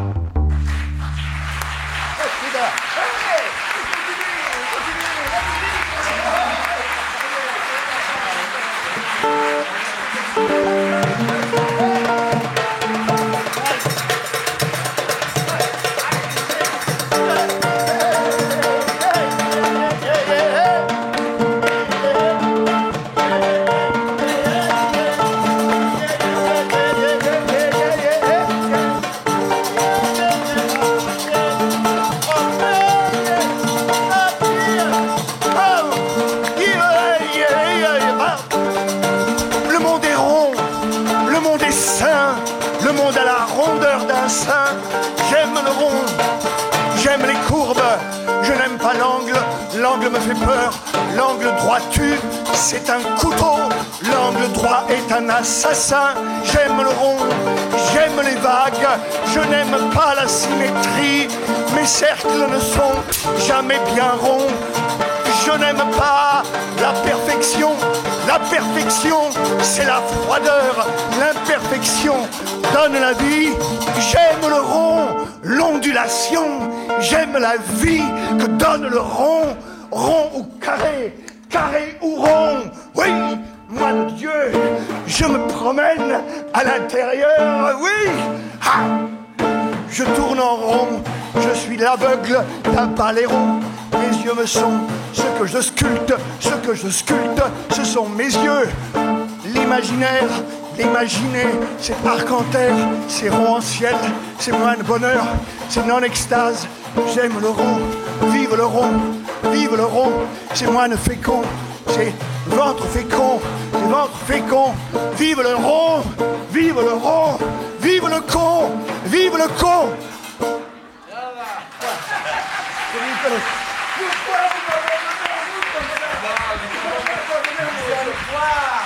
Et voilà Jacques Islam finalement. Parce que j'ai peur que tu vas perdre. Ah, c'était beau ça. Voilà. Jacques Islam. C'est pour ça que j'ai arrêté là. Non, c'est pas du slam. C'est pas du. C'était un poème de Jacques Darras. Jacques Islam, écoute. Wissam, quelques poèmes contemporains. Non, parce que la question de dire, ils sont où les poètes? Pur présent. Ils sont où les poètes aujourd'hui? Enchaînement répété, réglé, mais c'est stupéfiant. Il est en train de se passer. C'est vous qui avez. On l'a refait. Comme ça, un truc dans le temps. Alors, c'est bien. Oh, formidable. Donc maintenant, Wissam, et si on passait quand même au présent, ils sont où les poètes? Le pur présent. Pur présent. J'ai l'air dans ce temps, débordant le besoin de tous les gens, d'être un appel tremblant que personne n'entend sur la terre. J'ai l'air d'être comme l'ombre vagabonde sur les labyrinthes du temps, suivant un rêve qui ne s'approche pas, et suivi par un monstre au croc d'horreur et de chagrin. Abdelaziz El Mallah, poète yéménite, écrit en 19 mars 2012. On passe tout de suite à Ahmad Salami, poète yéménite, 30 décembre 2014. Une chute, le gouffre que nous avons inventé pour faire chuter le passé, a commencé à se cicatriser par on ne sait quelle main. Le monde s'est affolé pour nous dire que le gouffre était plus grand que nécessaire et qu'il pouvait aussi nous engloutir. Nous nous sommes alors fiés aux peurs et nous avons imaginé des camps de réfugiés assiégés, épiés par des chiens de garde et des soldats armés d'injures. C'est ainsi qu'a disparu le gouffre que nous avions aménagé pour le dictateur et que nous avons commencé à chuter individuellement dans plus d'un gouffre.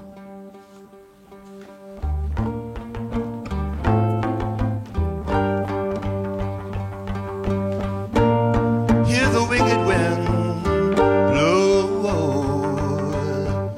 It's wicked because it breaks your heart. It's blowing through my open mouth. It's taken me and I can't hold on.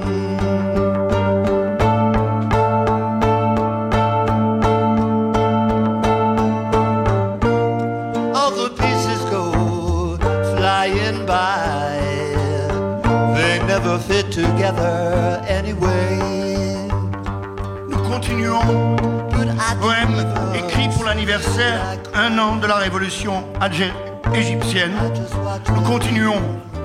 À ceux qui ne comprennent pas notre descente, à ceux qui n'ont pas vécu notre oppression et notre humiliation, et qui n'ont pas senti notre descente, à ceux qui n'ont pas goûté l'amertume de notre faim, à ceux qui n'ont pas couché dans les rues comme des bêtes égorgées, à ceux qui ne comprennent pas l'humiliation des hommes, l'oppression des hommes, à ceux qui disent de nous qu'on est juste une bande de gosses. Nous ne sommes pas une bande de gosses. Nous avons vu le Nil qui se dessèche dans les maisons, mais quand il coule, il s'étale comme une piscine dans le palais d'un pacha. Vous trouvez que je suis trop en colère?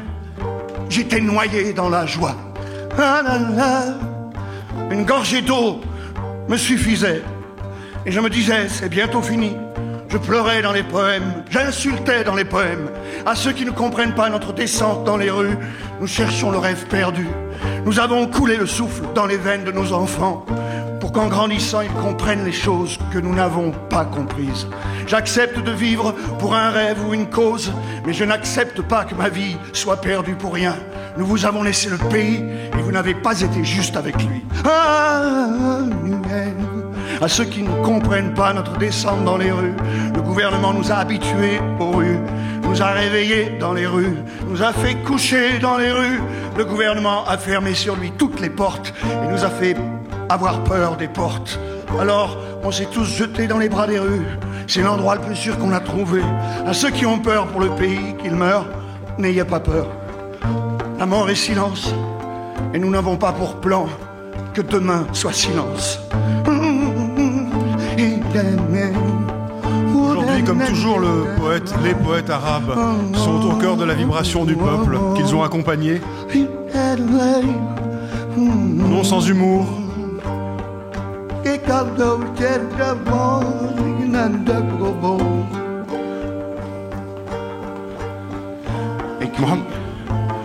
En Italie et Tunisie. Au cas où il gagne, je sortirai dans la rue et je compterai mes voix qui se sont tues. Et je m'assiérai dans la rue pour que passe la caravane des bagnoles. Je ne me lèverai pas de la rue. Et allongé, moi, mon ombre et la perte, nous engueulerons la rue. Tu les as ramenés et tu nous as perdus. Merci, on t'aime, ô rue. Au cas où l'arme triomphe de la lutte et que se militarisent les airs, les eaux et la terre, qu'un lieutenant aux aguets lit le manifeste au nom du clan et du bataillon, je continuerai à chercher une rue, dans la rue, vers la rue.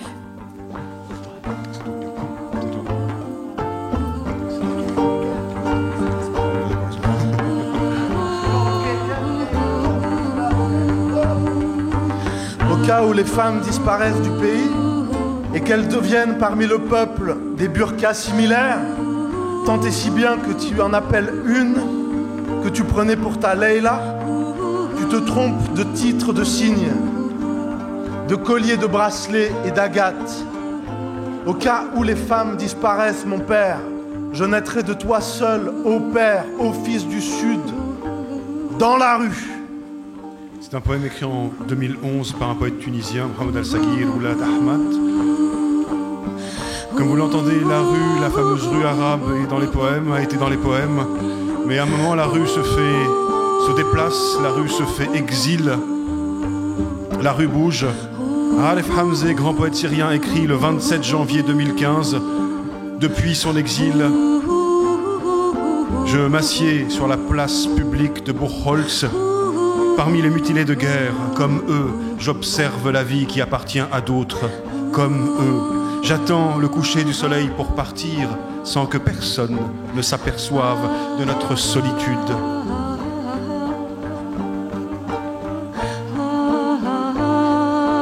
Je ne retournerai pas dans mon pays en citoyen syrien. Si la guerre se terminait, je ne retournerai pas dans mon pays en citoyen syrien. Je ne retournerai pas dans mon pays en citoyen syrien. Si la guerre se terminait, ni kurde, ni arabe, j'y retournerai exilé. On se parle tous les jours avec ma mère au téléphone comme deux veufs les années du deuil. Le téléphone, pour ma mère, est comme un sérum accroché à sa main. Je suis contre toi. Je te tuerai. Mon frère est contre toi. Je le tuerai. Mon autre frère est contre toi. Je le tuerai. Tous mes frères sont contre toi. Je les tuerai. J'ai peur. Moi aussi, j'ai peur.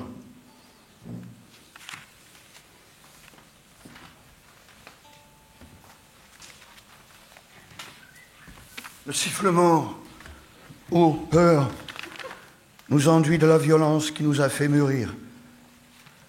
La balle déchire l'air et elle ne le tue pas. Et il se cicatrise comme les eaux de la source.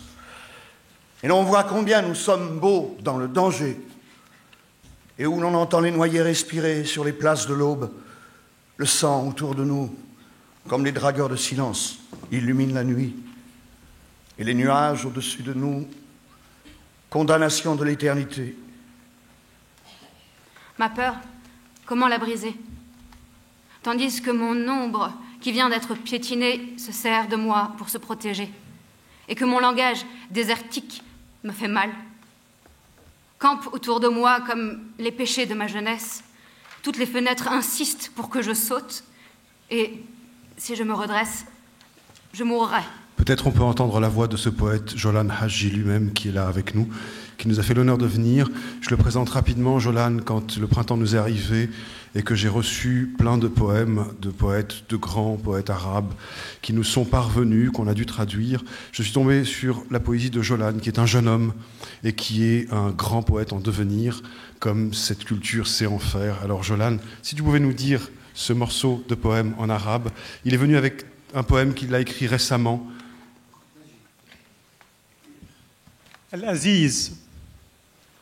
العزيز أيها الخوف يمرغنا في العنف الذي أنضجنا. الرصاصة تمزق الهواء ولا تقتل، فيلتئم كماء النبع حيث نرى كم نحن جميلون في الخطر، ونسمع الغرق يتنفسون في ساحات الفجر.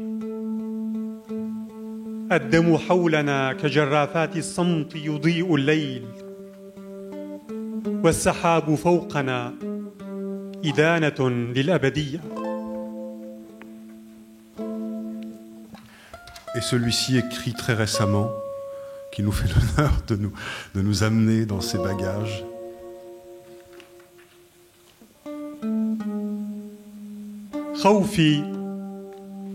خوفي كيف سأكسره بينما ظلي موطوءا لتوه يتغطى بي، وكلامي صحرائي ويوجعني، يعسكر حولي كآثام صباي، وكل نافذة تلح كي أقفز، وإذا استقمت مت. لما سأتكلم وشفتاي تشيخان في زبد الكلمات، وأبي الذي لا ينام، أبي الذي لا ينام يشيب في سقيفة رأسي مستلقيا تعبا بين عشب أسود سيطلع في زمان آخر، يلمع في عيني كحيوان عجوز على سفح تلة ينزف في ليلة ماطرة.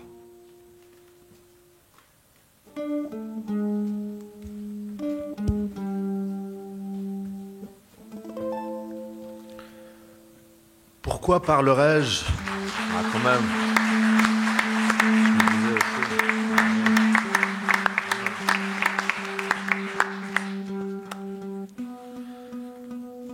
Pourquoi parlerais-je alors que mes lèvres vieillissent dans l'écume des mots et que mon père sans sommeil dans le grenier de mon crâne a les cheveux qui blanchissent, allongés, fatigués, au milieu d'une herbe noire qui poussera dans un autre temps. Il brille dans mes yeux comme une vieille bête sur le flanc d'une colline, saigne, par une nuit pluvieuse. Je voudrais quand même juste ajouter un petit applaudissement à la jeunesse de Jolan. Je trouve incroyable qu'on ait des jeunes poètes avec nous.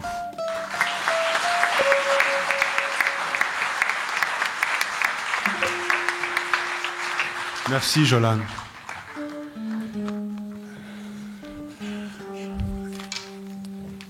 Ce dernier poème nous vient de Rasha Omran, poétesse syrienne exilée en Égypte, qui a écrit ça en 2013, qui nous l'a envoyé. On a été très surpris, très bouleversés par ce poème que nous allons vous livrer maintenant. متيقنة تماما من الحدث،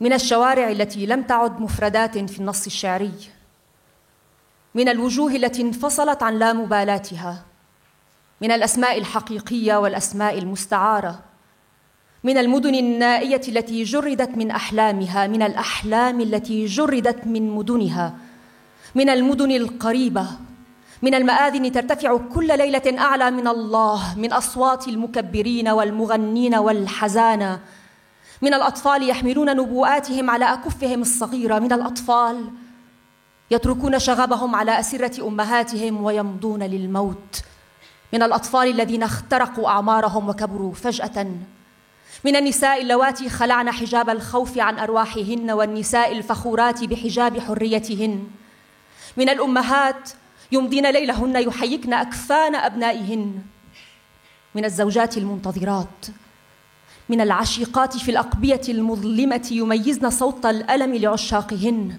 من العشاق يخفون صرخات آلامهم عن عشيقاتهم في الأقبية المظلمة، من الشيخ المؤمن يسأل عن حال صبية ملحدة في القبو نفسه، من الصامتين المركونين إلى هواجسهم، من المغيبين في خديعة الشعارات المصدقين لما يريدون تصديقه، الخائفين من النصل الحاد للحقيقة، من البيوت المهدمة، من أصحابها المتمسكين بها كخاتم الزواج العتيق، من التاريخ يلعق أرشيف الجريمة الماضية، من الحاضر يستعيد شريط المجازر اليومية، من الحناجر المرمية على الإسفلت، من الأعضاء المتروكة على الإسفلت وعلى التراب كبقايا الطعام، من الأعضاء المرمية في النهر كطعام للسمك، من الدود يطلع من الجثث المتعفنة في المشافي الحكومية، من الجثث المعروفة والجثث التائهة بين ملامح مستعارة، من أحذية مستوردة تستبيح الأجساد والغرف والمقابر، من المقابر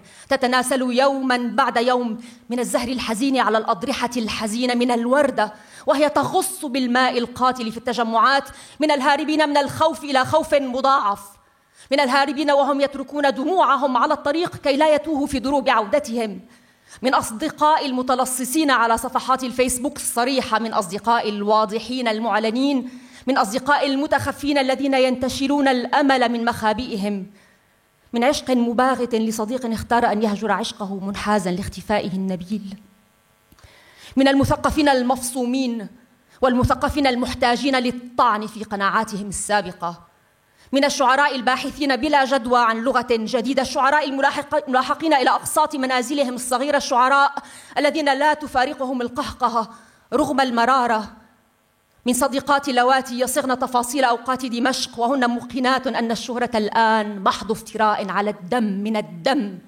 الذي ينتصب في كل لحظة كجلجلة متنقلة، الدم الذي يشهر أصابعه النحيلة في عيني قاتل متسلسل على طريقة الأفلام الأمريكية من القاتل، يحفر كل لحظة مجار جديدة للدم، من مجار لدم سائل لا يتخثر، من دم لا يتبخر، دم من المدن البعيدة، دم من المدن القريبة، دم لا لون واحد له ولا زبرة واحدة، دم يلطخ الشاشات الكبيرة والصغيرة، دم يلطخ سماعة الهاتف، دم معارض، دم موالي، دم في الاجتماعات الطارئة في الغرف السرية، دم في الحلوق، دم في المفردات، دم في الضحكات المباغتة، دم في السهر، دم في الجنس، دم بديل عن الدمع، دم في الهواء، دم في الغبار، دم في السجائر، دم في المشروب الرخيص، دم في الليل في الستائر، على الكنبة، على السرير، دم على الأصابع، دم في الوحشة وفي الحنين والانفصال عن المكان، دم في الهواء، في النعاس، في النوم، في الكوابيس، في محاولات التأقلم، دم في البيت الغريب، في الشوارع الغريبة، دم لم أتنفسه يوما دم في كل شيء، دم يتركه القاتل، يطلقه القتلة الذين ما زالوا هناك، كما يقول صديقي الشاعر الذي ما زال هناك يحرس قصيدته من تفاصيل القتل، بينما أنا هنا متيقنة من الحدث، متيقنة تماما كي أقول أن ليس هذا نصا شعريا، هو مجرد يقين أن الحدث يحدث هناك يوميا، وأنني أنا البعيدة الآن لا أكف عن اليقين به.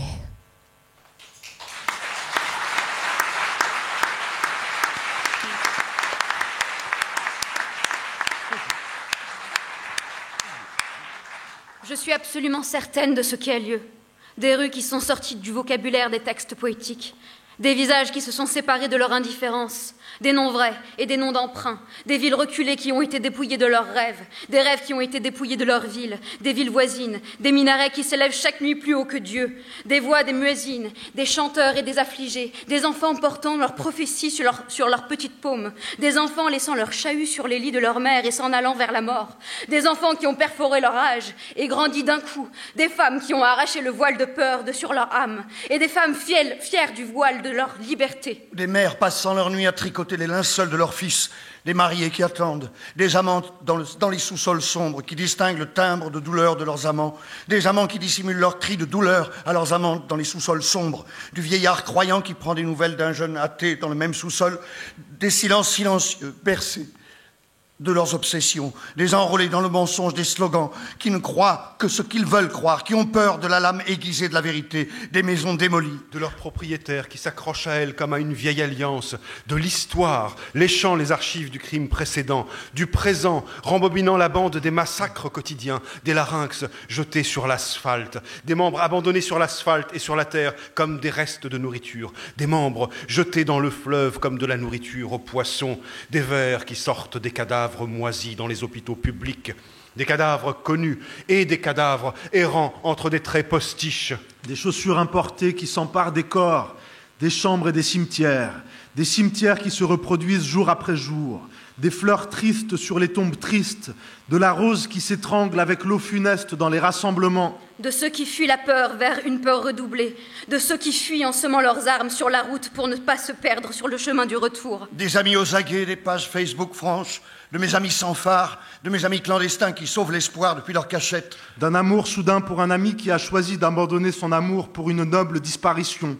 Des intellectuels schizophrènes et des intellectuels qui ont besoin qu'on poignarde leurs convictions précédentes. Des poètes cherchant en vain une nouvelle langue. Des poètes poursuivis pour les mensualités de leur petite maison. Des poètes dont l'éclat de rire ne les quitte pas malgré l'amertume. De mes amis qui font les détails des heures de Damas, avec la certitude que la célébrité, maintenant, est un pur outrage au sang. Du sang qui se dresse à chaque instant comme un calvaire ambulant. Le sang qui met ses doigts fins devant les yeux d'un tueur en série, comme dans les films américains. De l'assassin creusant chaque instant des cours nouveaux de sang, des cours de sang liquide qui ne coagulent pas. Du sang qui ne s'évapore pas. Sang des villes reculées, sang des villes voisines, sang qui n'est pas d'une seule couleur, ni d'un seul groupe. Sang qui tache les écrans petits et grands, sang qui tache le combiné, sang opposant, sang loyaliste. Sang dans les réunions d'urgence, dans des petites pièces secrètes. Sang dans les gorges, sang dans les vocabulaires, sang dans les rires soudains. Sang dans les veillées, sang dans le sexe, sang substitut des larmes. Sang dans l'air, sang dans la poussière. Sang dans les cigarettes, sang dans les alcools bon marché. Sang dans la nuit, dans les rideaux, sur le canapé, sur le lit. Sang sur les doigts, sang dans la solitude et dans la nostalgie et dans le détachement du lieu. Sang dans l'air, dans la somnolence, dans le sommeil, dans les cauchemars, dans les tentatives d'adaptation. Sang dans la maison étrangère, dans les rues étrangères. Sang que jamais je n'ai respiré, sang dans toute chose. Sang que laisse traîner l'assassin, tiré par les assassins qui sont encore là-bas, comme dit mon ami le poète. Mon ami le poète qui est encore là-bas, a protégé son poème des détails des assassins alors que je suis là, certaine de ce qui a lieu, absolument certaine, assez pour que je dise que... Ceci n'est pas un texte poétique, ceci est juste une certitude que ce qui a eu lieu, que ce qui a lieu là-bas tous les jours, et que moi, qui suis loin maintenant, ne cesse d'en avoir la certitude.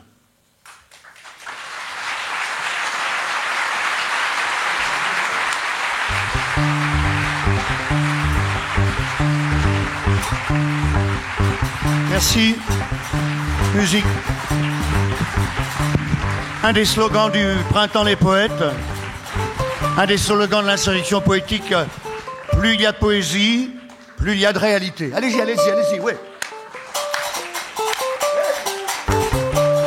Merci. Alors, nous aimons beaucoup la poésie. Nous aimons la poésie arabe. Nous aimons la poésie arabe, donc nous aimons toutes les poésies. Je vais avoir l'audace, oui, de m'approcher de Christiane Taubira et lui dire en cette journée, je voudrais lui demander un poème.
Je vous piège alors.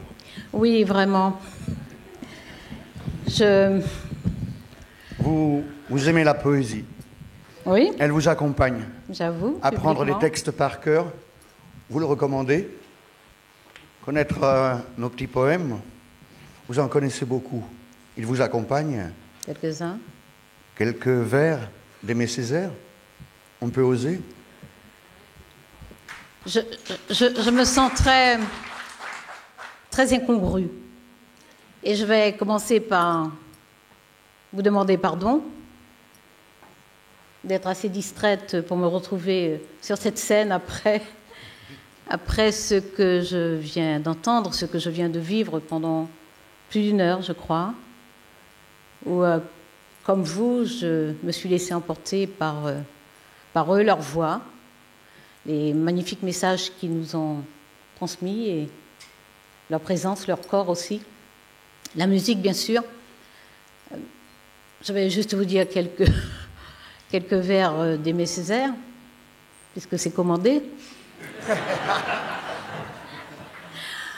Un extrait peut-être qui correspond à la situation, la journée, aujourd'hui le 8 mars, dans un ouvrage qui ne correspond pas à la journée, ni à la tonalité, mais un peu quand même au fil que vous avez choisi de suivre dans cette présentation de poèmes divers de parties différentes du monde.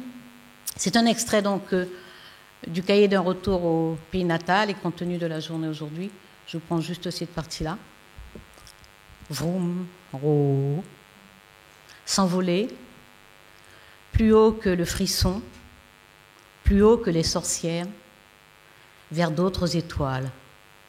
Vroom, oh, pour que revienne le temps de promission et l'oiseau qui savait mon nom et la femme qui avait mis le nom de fontaine, de soleil et de pleurs, et ses cheveux d'alevin, et ses pas, mes climats, et ses yeux, mes saisons, et les jours sans nuisance, et les nuits sans offense, et les étoiles de confidence, et le vent de connivence. Si vous permettez, je voudrais partager avec vous quelques vers de poète qui vient de la même terre que moi, Léon Gontran Damas, qui est un poète rebelle, connu comme étant un poète de la césure, de la cassure même, de la rupture, et dont on sait assez peu qu'il a écrit quelques poèmes d'amour. Et comme nous sommes le 8 mars, je vais... Si vous y consentez, si vous avez encore de la patience. Oh oui, oui, maintenant plus que de l'attente, oui, de l'impatience. Combien même je t'aimerais mal, en est-ce bien sûr, au point d'en avoir mal, pour sûr. Tu sais que je t'aime, c'est sûr, au point d'en avoir mal, pour sûr. De t'aimer mal, en est-ce bien sûr, toi qui m'aimes mal, c'est sûr. Oui.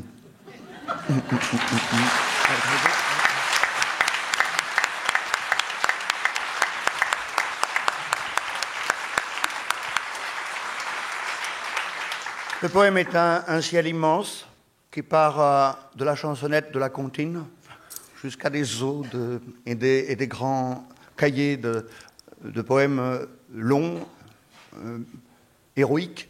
Et tout cela forme la poésie, entre les petits mots, les grands mots. Toutes ces dimensions possibles du poème me rendent fou. Merci. Merci, madame la ministre. Merci.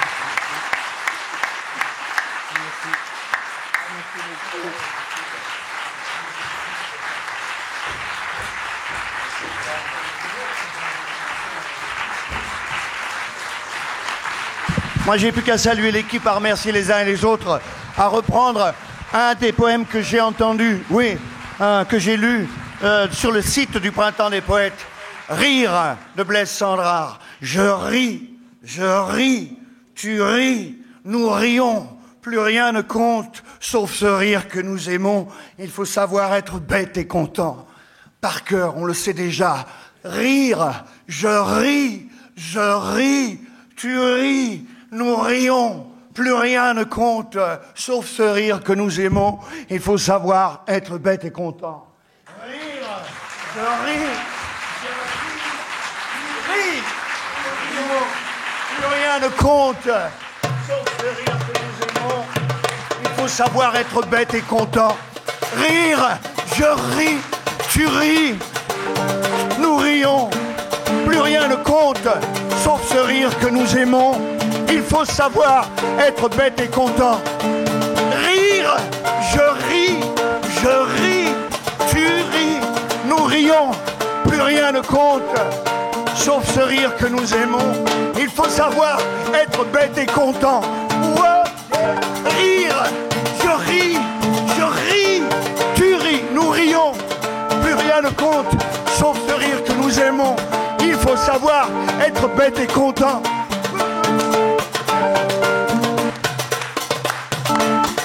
Merci. Merci Saïd. Merci Vic. Merci Sarah. Merci Hala. Merci Wissam. Merci Reda.